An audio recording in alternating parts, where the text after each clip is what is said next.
Chapter 57. The Devotion of Brishundi. Om Shri Ganeshaye Namaha. Gritsamada continued the narration. The next day Muni Dharmadatta humbly insisted on taking Vinayaka to his residence.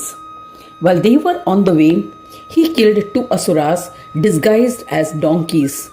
Thereafter, he killed another 2 asuras named Kama and Krodha disguised as elephants.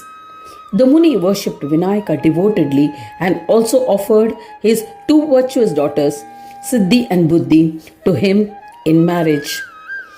Just then, a fearsome demoness named Jaramba appeared in the guise of an enchanting and beautiful lady.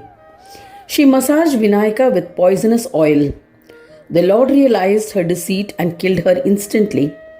On the 4th day, some formidable Daityas named Jwalamukha, Vyagra, and the cruel Mahabala arrived. Asura Vinayaka, son of Kashyapa. O Asura, Vinayaka, son of Kashyapa, with his yogic powers, recognized and killed them. Then, by using his powers of Maya, he assumed his childlike form and began playing with his children, pretending to be unaware of the events. Devas, Brahma, Vishnu, and other chief devas witnessed this unparalleled feat of Vinayaka and were overwhelmed. On the 5th day, the king of Kashi politely invited Vinayaka, son of Muni Kashyapa, to his house for a meal. On the Shukla Chaturthi, at daybreak, Mahamuni Brishundi worshipped Lord Ganesha in his mind. He did the Manasa Puja. The puja reached Vinayaka, who was at the house of Kashi king. The king was astonished. He asked, "I am surprised that someone has performed a puja this early. Who is it?" Vinayaka replied, "There is a devotee named Brishundi who worships me with single-pointed devotion. He is dear to me. The Brahmin worships me with ardent devotion. He does not worship anyone else, nor does he acknowledge any other deity. He does not visit any places of pilgrimage." Hearing his astonishing words, the king paid obeisance and said with devotion, "Please take me to the yogi for his darshana." Heeding to the request of the king of Kashi, Vinayaka sent the king to Brishundi. The king rode his fastest stallion and went to the Muni's ashrama. He was shocked to see Mahamuni Brishundi with the trunk of an elephant on his face. He asked the Muni with devotion to accompany him to Kashi.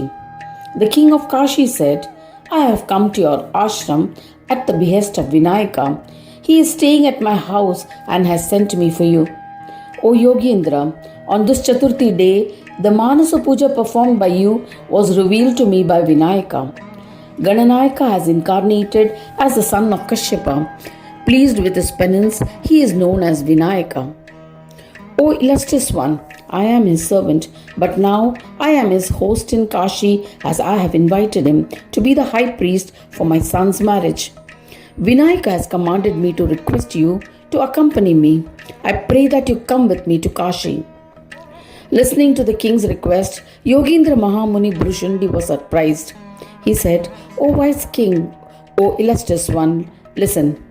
The son of Kashyapa, who is incomprehensible to Vedas, has come to your palace in Kashi as a result of your devotion.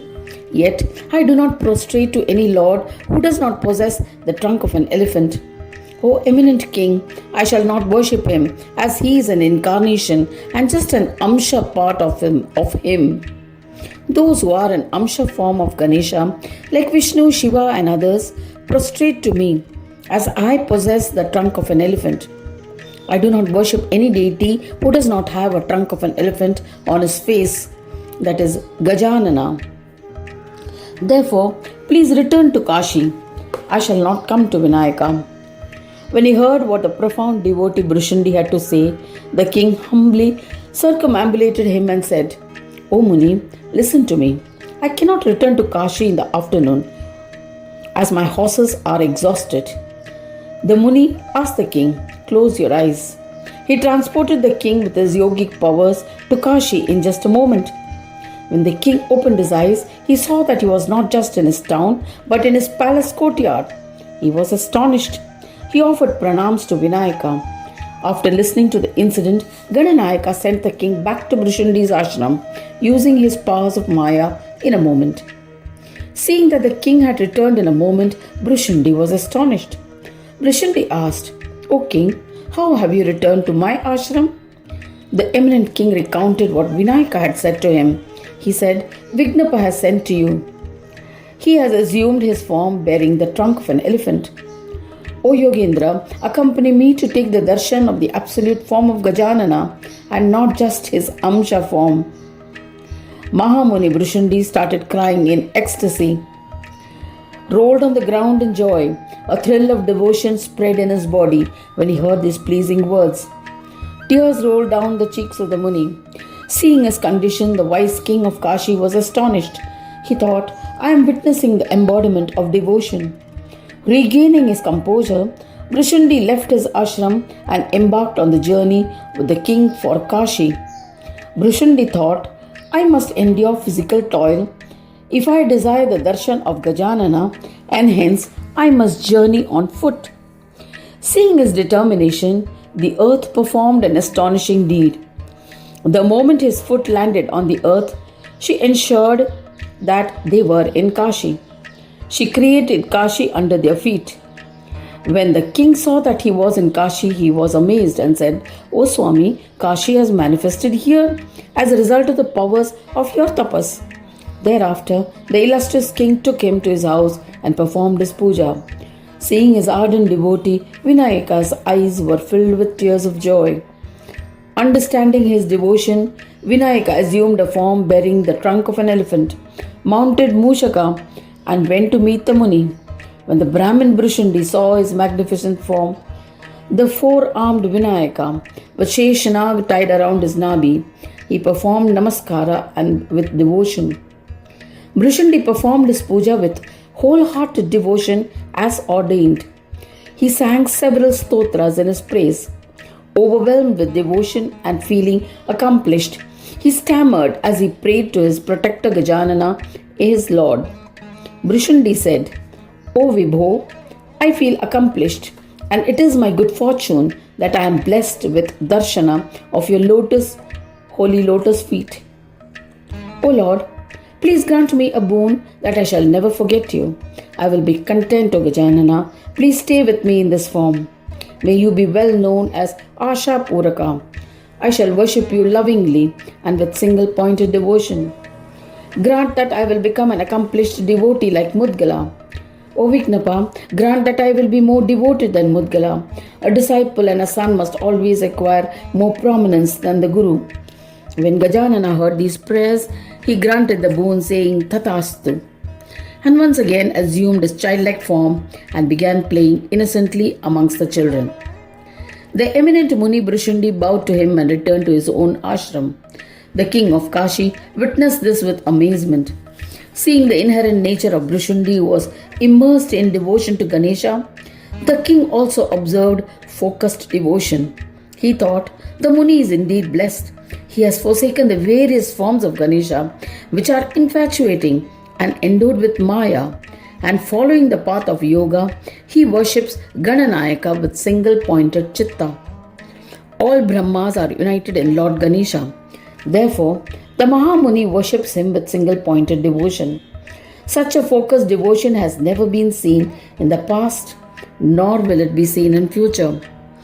The devotion of other devotees is not even the minutest part of his devotion. Hence, those yogis who consider themselves as superior must practice this form of devotion. Ganaraja is all-pervading. There's no doubt about it. But when a devotee worships his Amsha form, he is blessed with only a fraction of fruition. Worshipping Ganesha is like a complete worship. That is why Brishundi has chosen to worship Ganesha from amongst all devas. I am unaware of anyone else whose worthiness can be compared to Brishundi. This Sundadara yogi, bearing an elephant trunk, is Ganaraja in person. There's no doubt about it. Brishundi did not contemplate on Vishweshwara even in his mind, who is established on Manikarni Ghata, banks of Ganga at Varanasi, when he arrived at Kashi. Mahamuni had come to visit Ganesha in Kashi. He bowed to Ganesha and returned to his joy-bestowing ashram. In this manner, an amazed king of Kashi comprehended what extreme devotion means. He commenced singing bhajans of Ganesha and eventually became a devotee comparable to Brishundi. Thus ends the 57th chapter titled The Devotion of Brishundi in the second khanda of the Purana Upanishad, Srimad Mudgal Puran, describing the legends of Ekadanta. Dedicated to Shri Gajananam. End of chapter 57.